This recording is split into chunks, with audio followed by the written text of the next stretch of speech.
Dalawang estudyante sa Batangas nahulihan ng umano'y shabu. Sa Cavite, isang fixer namang nakakulimbat daw ng halos 100,000 piso ang arestado. Ang mainit na balita hatid ni Maris Umali. Walang kamalay-malay ang babaeng ito sa Bacoor, Cavite. Nakamonitor na pala ang mga otoridad nang makipagkita siya sa kanyang umano'y biktima.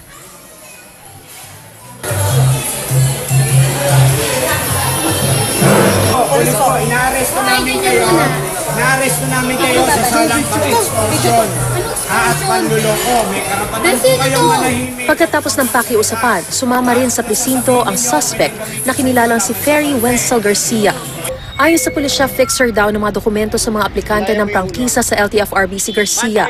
September 2018 pa raw nung nangako siya nga ayusin ang papeles ng biktima.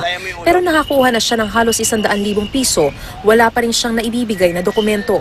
Doon na raw nagpa siyang magreklamo ng biktima. Tumangging magbigay ng pahayag kaugnay dyan ang suspect. Sa Calaca, Batangas, arestado naman ang dalawang lalaki matapos daw mabilhan ng umano'y shabu. Kapwa sila nag-aaral pa sa kolehiyo at ang isa sa kanila menor de edad pa. 3 malaking pakete ng umano'y shabu ang nakumpiska sa kanila ng pulisya sa buy-bust operation. Pagbebenta naman ng nakaumanong bisikleta ang kinasangkutan ng 18 anyos na lalaki sa Bao, Camarines Sur. Bagamat aminado, depensa niya, Di ko naman po alam na ninakawan yun. Doon lang po yun sir sa galing sa kaibigan ko. dagdag pa niya ipambibili niya ng bigas ang kinita sa pagbenta ng naturang bisikleta. Maris Umali, GMA News.